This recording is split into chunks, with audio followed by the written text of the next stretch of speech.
Monsieur le résident de la République, oui, j'ai bien dit résident, car s'il est sûr que vous résidez à l'Élysée, nous ne sommes plus certains que vous présidiez à quoi que ce soit. Et encore, n'ai-je pas dit résidu. Comme des millions de Français inquiets de la situation insurrectionnelle, j'avais réservé ma soirée hier pour vous écouter. J'espérais tant que vous sauriez trouver les mots. Et sans vous espérer gaulien, le costume serait désespérément trop grand pour vous, je vous espérais pour le moins macronien dans les bonnes heures, de celles qui vous ont amené à l'Élysée, de celles de cette campagne éclair qui a séché tous vos adversaires sur place, en faisant croire aux Français, du moins à beaucoup trop d'entre eux, que vous étiez l'homme du changement. Hélas, vous le fûtes en quelque sorte. Certes, vous avez rompu avec la politique politicienne pour adopter la politique financière. Nous n'y avons pas gagné au change, les événements de ces 4 dernières semaines le prouvent. Bref, nous attendions tous un Français, je vous ai compris, à la mode macronienne. Peut-être sur fond de musique électro ou de zouk avec quelques effets antillais en talons aiguilles et porte-jartelles, mais au moins une ébauche de compréhension de ceux qui vous ont si bêtement élus. J'avais donc bloqué ma soirée pour vous écouter. Quand au bout de 13 minutes insipides vous vous êtes tu, j'ai compris que j'avais en fait perdu ma soirée. En même temps, ça fait déjà 1 an et demi que je perds avec vous. On n'en est plus à une soirée près, hein. Et pourtant, je vous jure, j'avais tellement envie de vous faire crédit. Tiens, crédit, c'est un mot qui vous parle, ça. Sans doute plus que d'autres, si vilains comme pauvreté, misère, désespoir. Vous savez, de ces mots que les Français vivent plus qu'ils ne les emploient, parce qu'au fond d'eux, ils ont un peu honte d'en être là.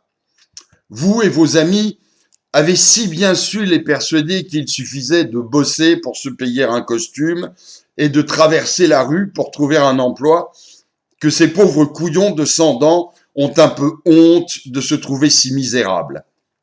Alors, quitte à employer des mots forts, ils préfèrent parler de colère, de révolution, de destitution, parfois même de guillotine.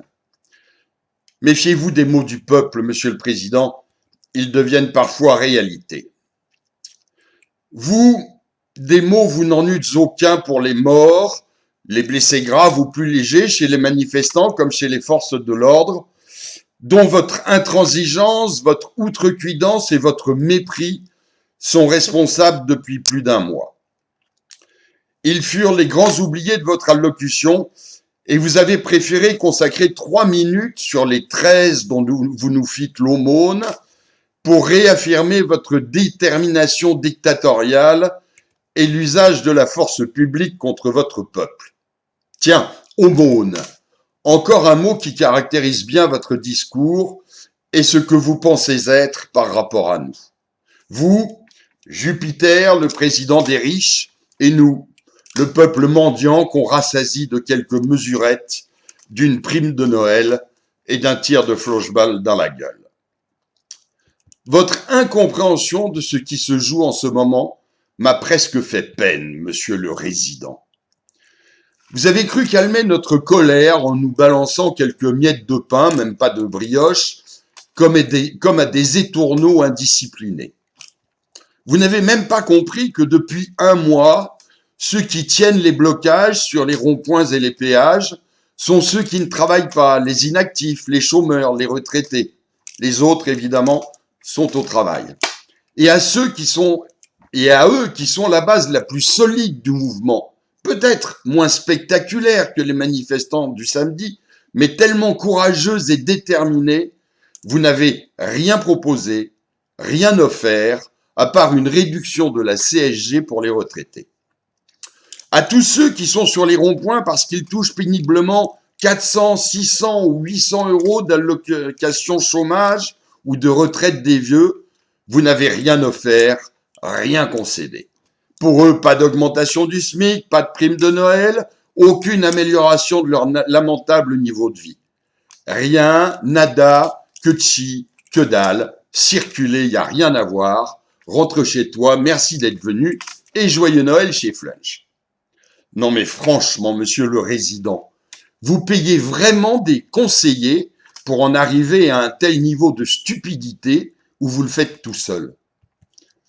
Je ne continuerai pas à démontrer l'inanité de vos mesurettes, d'autres commentateurs beaucoup plus avertis que moi l'ont déjà fait et le feront encore beaucoup mieux que je ne saurais le faire.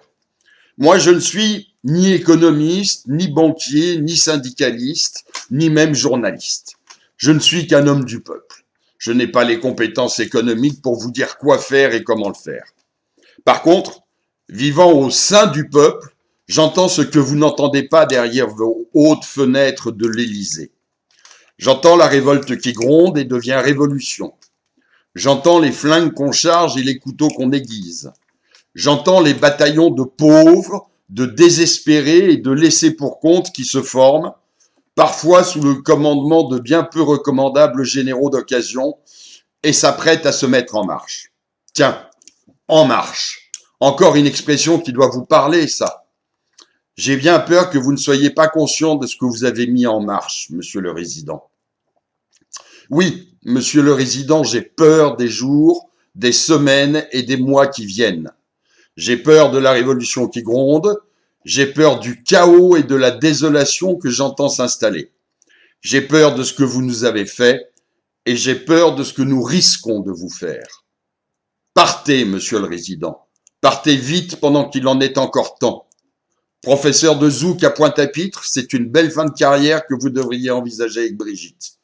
Vous aimez tant le collet serré avec les autochtones. Partez, monsieur le résident.